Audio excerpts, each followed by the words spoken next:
Hello and welcome to the Practical Animal channel. The channel is for you if you want to know what it takes to work with animals, directly or indirectly, with domestic animals or with wild. If with wild, they might be free living or in captivity. We also cover other aspects of animal biology, animal behavior, and today's video was motivated by something that appeared in the British news last week about a man who was attacked repeatedly over several days by a grizzly bear in Alaska. My guest today is Thane Humphrey.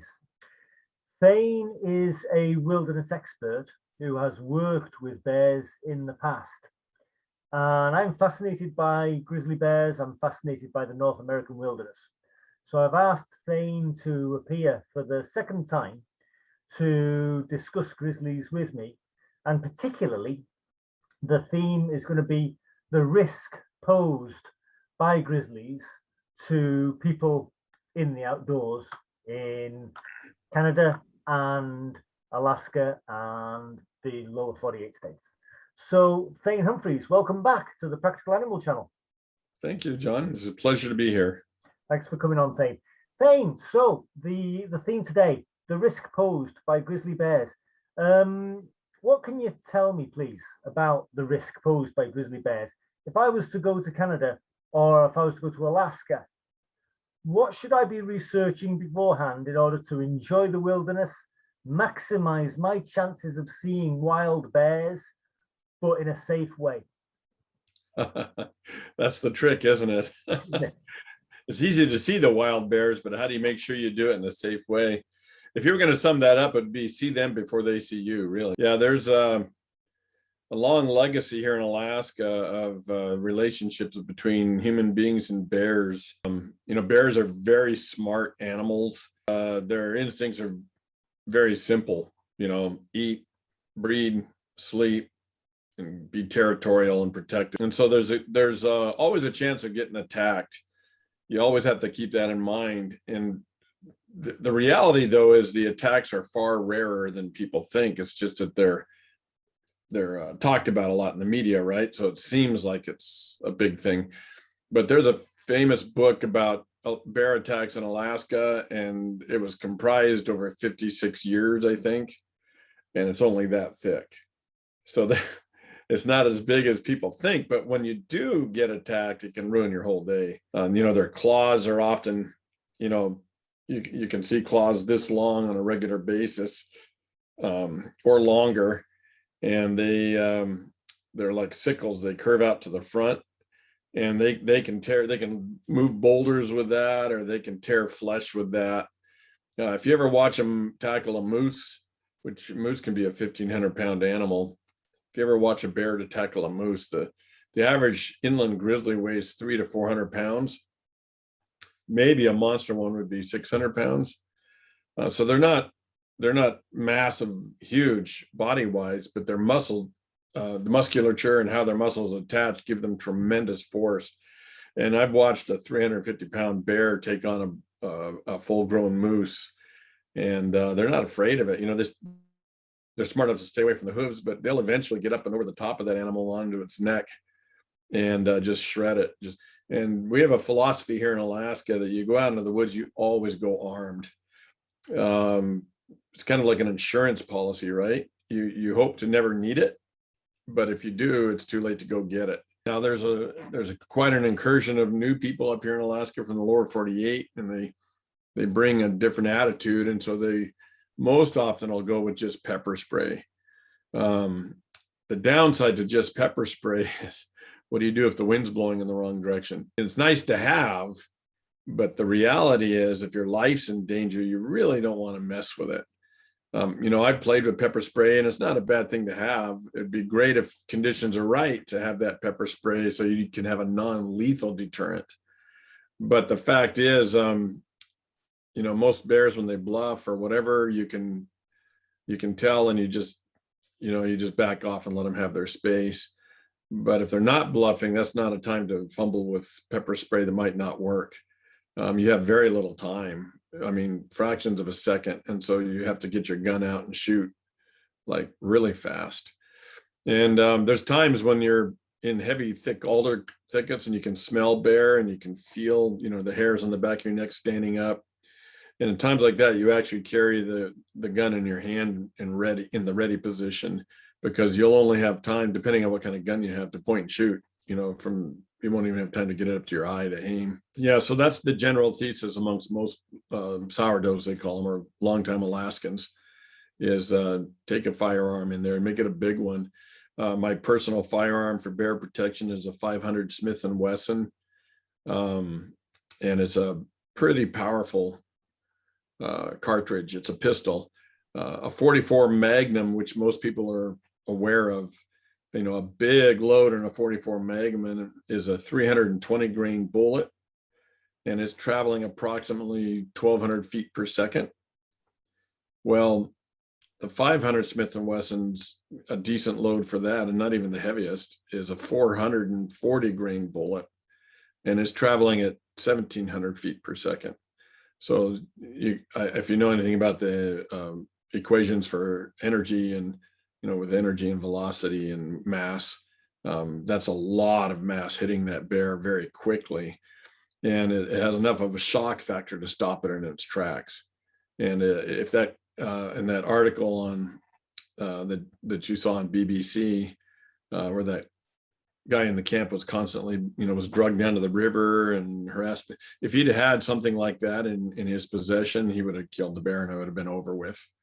I mean, it's really that simple.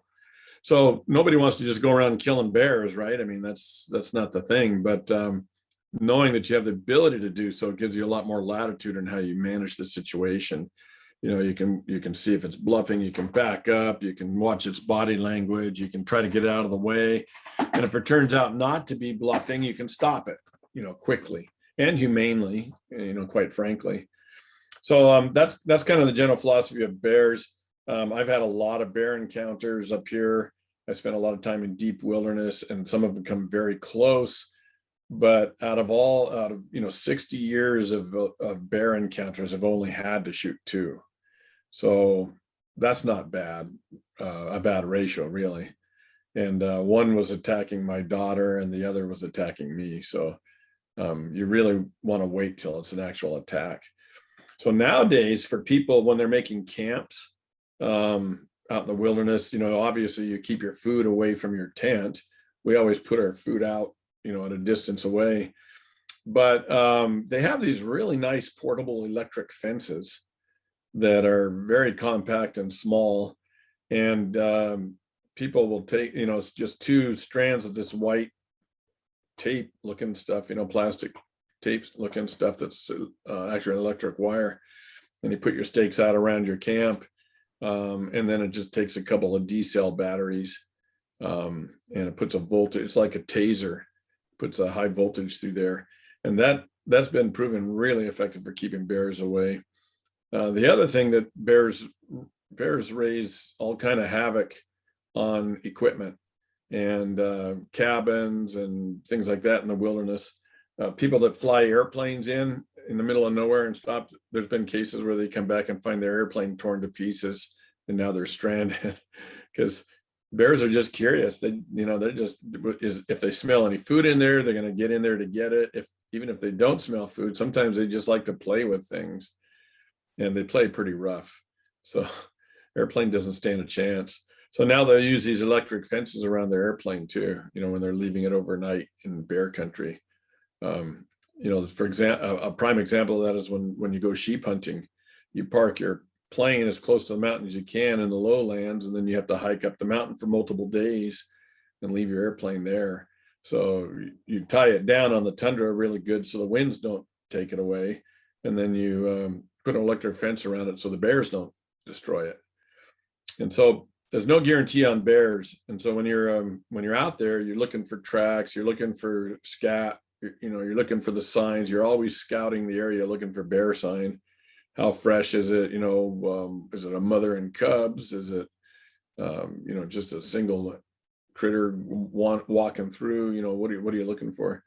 And when you do see bear signs, then you're on high alert, and you're making sure that those bears aren't right there in your presence. And if they are, you'd probably want to go somewhere else, unless you're bear hunting. Thane, you're a naturalist, so am I. But for people who don't know, please can you explain what is SCAT? Yeah, SCAT is feces. Not only can you tell how long ago the bear was there, but what it's eaten, general state of health, so on and so forth. There's probably nothing more dangerous than a hungry bear.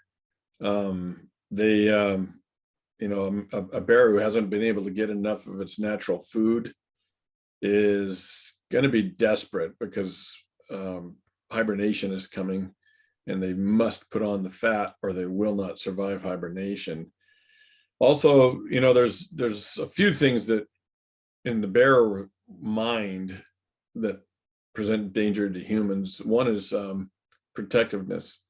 You stumble upon a bear kill, you better back up real quick, because the bears are very protective of their kill. And they get real ferocious. They come out of nowhere and they charge. Often they'll be in the brush right offside the kill. And the other one is their cubs.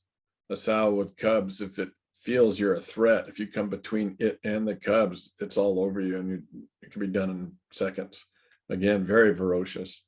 Another thing would be just an angry bear. Maybe it's old and it has toothache or whatever, and humans are a real soft target. So even a really old bear is so much bigger than a person musculature wise. And especially if you get into the coastal regions, the bears get huge, far bigger than the inland grizzly. The coastal grizzlies, or we call them brown bears, same species though. They have a lot more food and their hibernation time is a lot shorter. And so they just get really big. Kodiak is renowned for the biggest bears. They get really, really big, but all along the coast, you can get really big bears. If you happen to stumble on a kill, you could get attacked. You can smell bears sometimes before you can hear or see them. And you can also, if you're in the dense cover, and also you can smell a kill. It's often you'll have the smell of rotting meat. And if you smell that, you need to be real aware, high alert.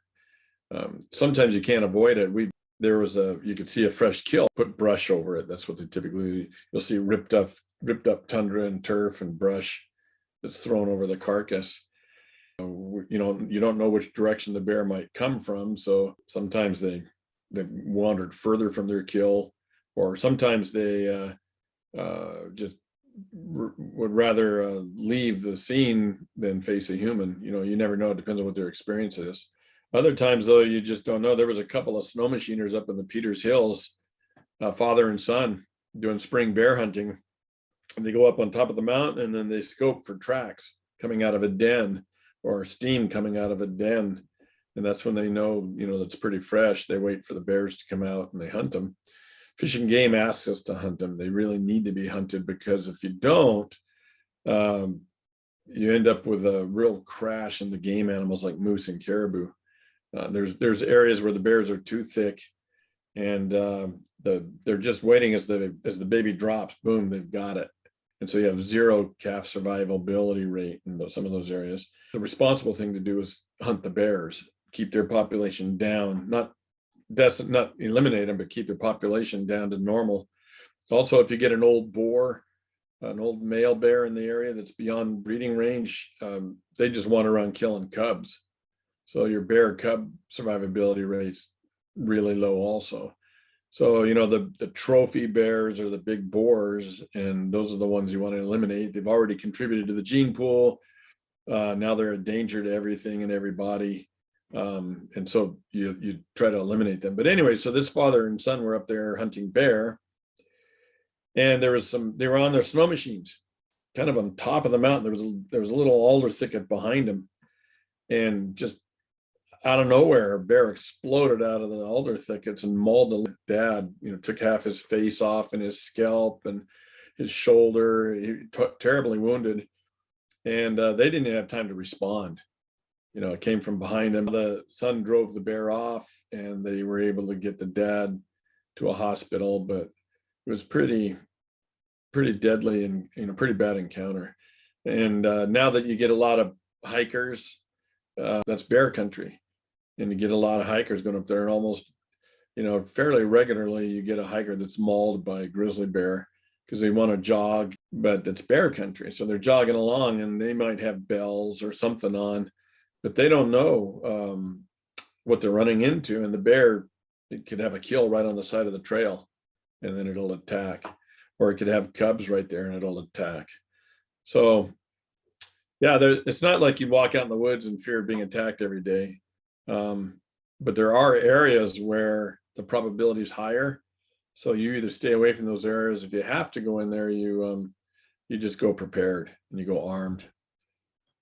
In the context of reducing the risk of being attacked by a grizzly, in that context, how would you summarize, encapsulate the Alaskan mindset? Two different models to think about. One is if you're moving through the country, and the other is if you're in a camp. So starting with the camp, keep the food and anything that was sent away from your tent and your camping spot or your cabin.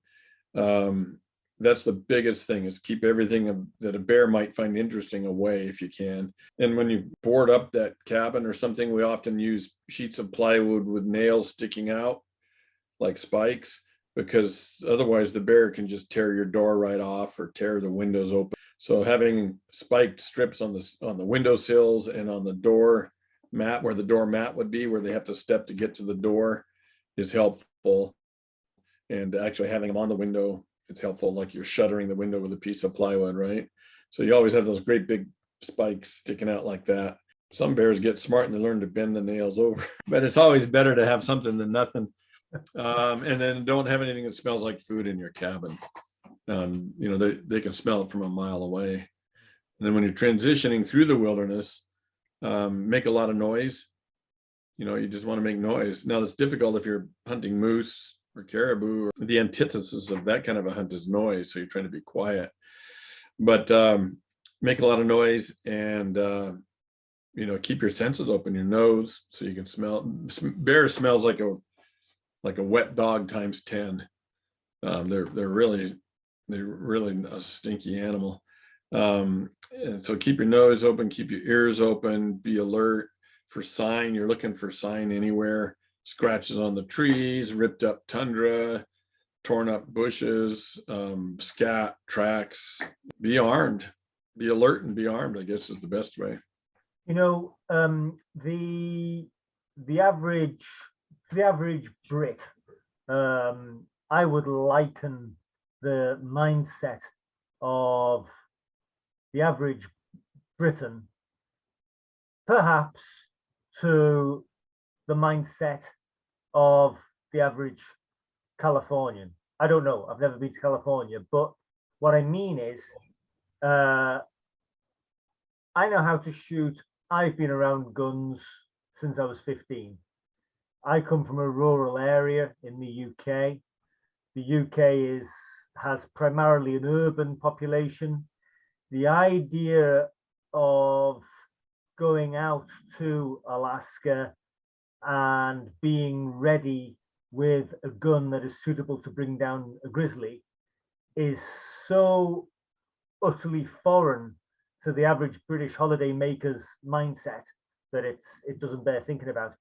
So what can you say to that British person intending to come out to Alaska for a wilderness adventure, maybe hire a car, maybe go out into the wilderness, but no shooting experience?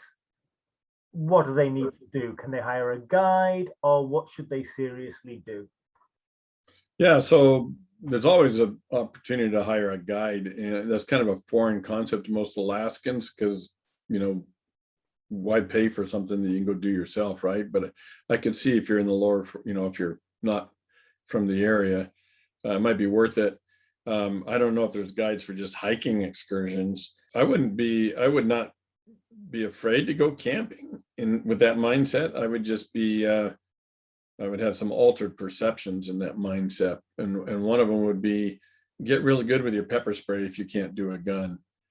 But if you can do a gun, they're not easy to get.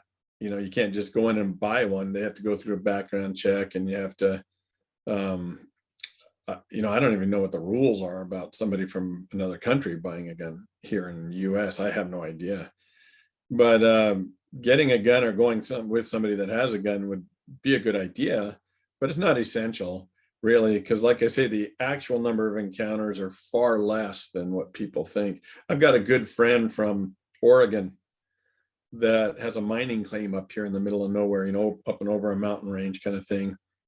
Super nice guy. But he was scared to death in his camp because a grizzly kept buzzing around, kept going around his camp. And he had a weapon, but he still was nervous because, he didn't know he didn't know much about the bears and what their body language is and what to do. And you also worry about, is it legal to shoot one? So, as far as the legality goes, all I can say is if your life is truly in danger, shoot it, kill it, don't wound it, because if you wound it, then it's a danger to everybody else. And it's cruel. We don't want to be cruel to any animal. If you're just hiking, backpacking through some wilderness area, they have bear-proof food containers, I guess they call them. It's a big cylinder. You shove food in there and seal it, and it doesn't let any odor out. And you can always buy pepper spray at every store. What I really wish they had was a practice pepper spray canister of some kind, some kind of that just has water in it or whatever, right? I haven't heard of one. There might be one somewhere, but the hardest part is you've got this device and you don't really have a way of practicing with it. So you don't know what it's going to do, right? And you don't have time to fumble with it and pull the pin and get take some doing.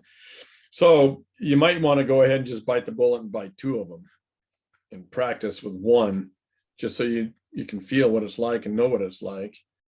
And then a bear comes in close, spray it in the face.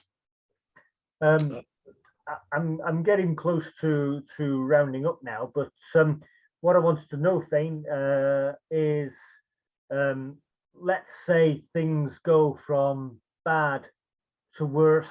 Let's say that you're out there, you're not from the area, you're out in the wilderness, and a bear attacks. First of all, a very rational question. Well, two very rational questions. First of all, is it legal to shoot a bear? And secondly, shot placement. If you're being attacked, if the bear is charging, where do you aim? Yeah, so when a life is threatened, it's always legal to stop the animal.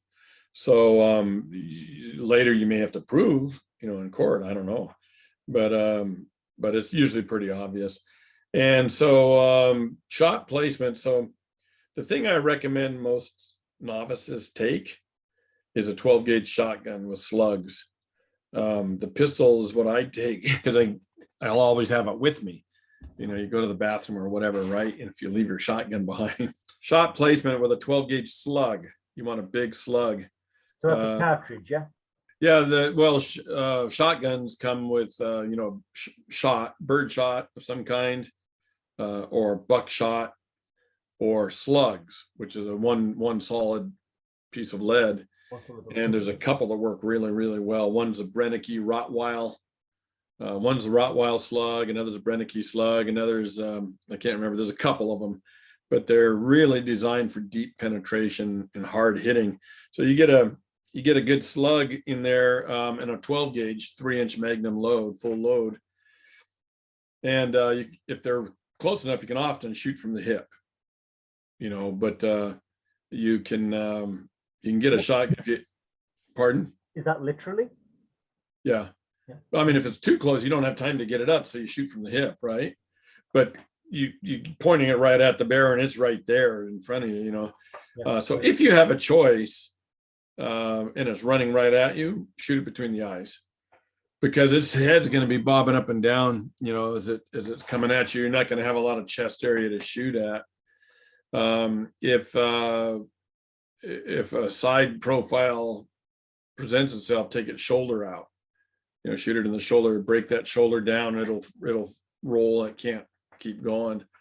But you might not have a lot of choice in the placement, depending on how, because they're moving 35 miles an hour through God knows what kind of terrain, right?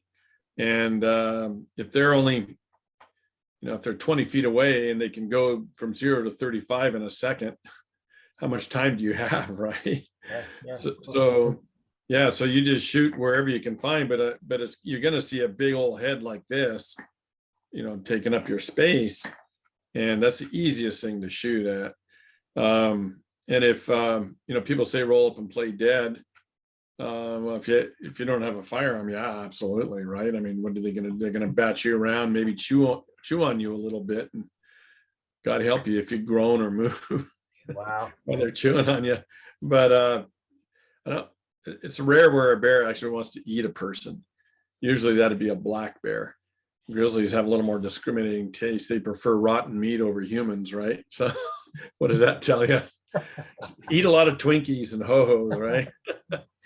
But yeah, they'll if I'm on the ground, in my mind, if I was on the ground and a bear was on me, if you can even think, I mean, it's a ferocious thing that they attack. The growling, the snarling, the smacking and biting. It's just, if you ever watch a video of a grizzly attacking, it's not something you want to play with.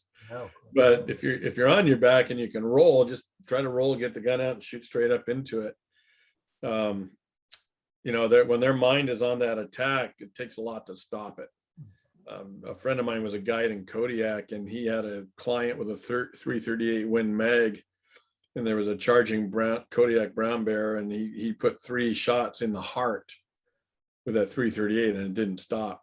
Wow. So the guide popped it with a 458 Winchester Mag, which is like an elephant gun, and in the head, and it died at their feet. So it's insane what their adrenaline will keep them going, when they're in charge mode. If they're not in charge mode, they'll drop pretty quick. But when they're in charge mode, they can be difficult to stop. So a brain shot's really the best one. And there's this thing about if a typical rifle bullet that's shaped like that. If you hit it in the skull, it can bounce off and this and that and the other. But a 500 Win Mag, 44 Mag, or 12 gauge slug's not going to bounce. It'll, at the very least, it'll concuss it enough to make it pause so you can get another shot in, but usually it'll kill it. And on the other hand, if somebody wants to go out hunting grizzlies, how can they go about doing that? Can they join a commercial hunting guides party? I believe if you're not a state resident, you have to have a guide. And there's lots of guides. My recommendation, if you really want to do this once in a lifetime, I would say go for a coastal brown bear, because they're much bigger and big trophy kind of thing, right? I've never been a trophy hunter, but I can definitely understand the need to take those trophy bear, because those are the old destructive bears, right? So you're really doing a service by taking one of those. And that's the other thing I tell people that's so inhumane, so cruel to hunt, right? And I tell them, look, nature's cruel. Humans have the only creature on the planet that has the ability to be humane. The way nature kills an old bear is cruel. They either get killed and mauled by other bears and crawl off dying of wounds, or they die of starvation. It's just not a good thing. So the ability to put one down quickly and humanely without it even feeling pain is a blessing. And so, I would say, and also the guide will tell you what kind of guns to bring. You want a big enough gun. And if you're doing it with archery, the guide will be there to back you up. A guide's invaluable for somebody from out of state that's not a state resident. and it's not cheap, but there's plenty of them, and you can kind of look them up. I think there's some kind of a guide registry or something like that where you can find them. Honestly, I've never looked, but I know a few guides and they've been really good folk. That's the recommendations. Find a good bear guide. Hey, Thane, what's the difference between a moose and an elk, or are they the same animal? No, Europe, I think for some reason Europeans call moose elk, but over here where both species exist, there's the moose and there's the elk. The elk is a completely different animal, and it has long, much narrower brachiated antlers. It's not anywhere near as big as a moose, whereas the moose has these giant palmated antlers. Yeah, so John, you asked about the typical firearm that we might use up here in bear defense. And so the one I recommend most for people that aren't real skilled is the 12 gauge shotgun. And it's not the typical shotgun you see with a bird, for birding. It's usually a very short barreled model. I've got one here. You can see it's got a shorter barrel. And this is the Benelli M3 Super 90, which is kind of like a combat shotgun. Can you show us what you mean by the slug thing? Yeah, so this doesn't have, I don't have the slug with me, but this is the kink top like that. That's typically the form of bird shot. Right. Well, just picture that without the kink and it just lead showing out the top. Yeah. It's one solid piece of lead, that would be a slug. So that's your 12 gauge shotgun. It's a little bit heavier and bulkier than a pistol, but it's not completely unmanageable. This is probably the single best defense gun you can get. And everybody's familiar with the 44 Magnum, right? I've had this 44 Magnum here since I was a kid, and I've hunted everything with it from bear to moose. It's a Ruger Red Hawk, and it's got a 7.5-inch barrel. See, I always get stainless because stainless is it's Alaska, and I don't want to worry about rust and all that stuff. And so this is what I call a bear load for the 44 Magnum. This is a 320 grain bullet. This travels about 1,200 feet per second. And I've hunted everything with this particular bullet. Now in a minute, I'll show you the 500 and I'll compare the bullets for you. So I'm going to set it down temporarily. Well, anyways, that's the gun. It's got Packmeyer grips on it to help reduce recoil. And it's got a hair trigger on it because I hunt with it. So I'm going to set this down temporarily. Okay, now this is the 500 Smith & Wesson. It's a lot bigger and a lot heavier. We always use these shoulder holsters like this because it fits like this and it's easy to get to. It's easier to carry. They tend to weigh a bit. This is the big boy. This is the one that people use, I don't know about people. I use it. It's got a tremendous recoil, so some people won't even be able to shoot it. But that's the difference between the two, if you can see it. There's a lot more steel around the 500 Smith & Wesson. The cylinder's a lot bigger. I don't know if you can see the cylinder. Yeah. In comparison, a lot bigger. It's got a muzzle brake on the front, on the muzzle, because to help reduce the recoil. And if you shoot these without hearing protection, you're liable to burst an eardrum. So you'd need ear protection, would you? You'd try, absolutely, if at all possible. What would the ear protection be? Would it be those big ear protectors, or would it be little things in your ear? I tend to take these ones that go around your neck, and then you can just pop them up. They're kind of like a set of earbud headphone kind of things. Yeah. So this is the 500 Smith & Wesson round, and the case is a little dirty because it's been around, it's been everywhere.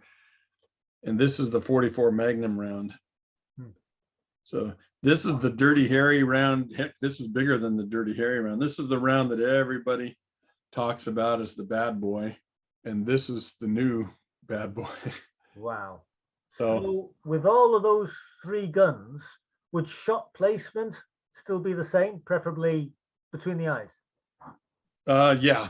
Because like I say, if a bear's coming at you fast and close, you might not have a lot of choice. Of all of them, the pistol's the hardest to use, takes a little more skill, and the shotgun's the easiest to use. And so there's the shotgun shell. So this area down here is the powder charge, right? So that's what counts. So you know your 3-inch Magnum is going to be a pretty big powder charge. And even with that, though, you know, the powder on this one's all the way up to here, where my fingernail is. Yeah. And that's a lot of powder.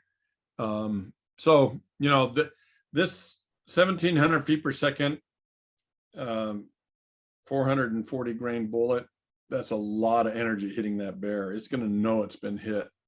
As the saying goes, even if you hit it in the toenail, it's going to know it. And then also the round I recommend is the hard cast alloy. And you can see the tips, hopefully. See how they're blunt? Yes. That's a lot of surface area that crunches bone, you know, breaks bone and punches through stuff. So that's not going to bounce off the skull. No, and these look like they're lead, but they're actually an alloy that's very hard cast. So the trick is finding an alloy that doesn't shatter when it hits bone, but also holds together when it, but also strong enough to get through bone. And that's where they've done a really good job on these. So that's what I recommend. I recommend the 12 gauge. If you don't have any experience with pistols, but if you are going to get a pistol, the minimum I recommend is the 44 mag. I've dropped bears with this, and it's a good gun. And if you have a choice, get the 500 Smith & Wesson. You know, the biggest gun you can handle efficiently is really what you want. You know, efficiently and safely. So finally, three tips for personal safety in bear country. Keep your food away from your tent. Make lots of noise, and be alert. Be alert to what? Smell, sound, tracks, scat, carcasses. The worst one is probably cubs. It's really hard to see them sometimes, and you can go right between them. If you're crashing through really thick alders and there's bear sign around, have your gun out and at the ready. You know, it's actually out and at the ready like this. You don't have time to get it out, but usually just avoid that stuff if you can. I don't know why a backpacker needs to go through that nonsense. The other thing you might want to have is a GPS like this one by Garmin, and it has a little thing on the side right here. I don't know if you can see it. Yes. But it says SOS on it. Yes. And in an emergency, you can pull that off and push a button, and it sends out an SOS signal to the military, National Guard, whatever, right? And they can send a helicopter in pretty quick. The National Guard is military trained, but they're usually used on the domestic front, not against American citizens, but against foreign threats on the front. But you know, they're typically trained and held in reserve and then called out for different missions, different types of missions. Thane, I could talk to you all week, man. You're absolutely fascinating. I can't wait to come visit. Well, when are you coming to Britain? I don't know why. I love all my British friends, but I've never seen a reason to actually go there unless I guess if I was into the castles and history stuff. Yeah, it'd be fun. It'd be a fun place. We have bears here. We could arrange a visit to a zoo.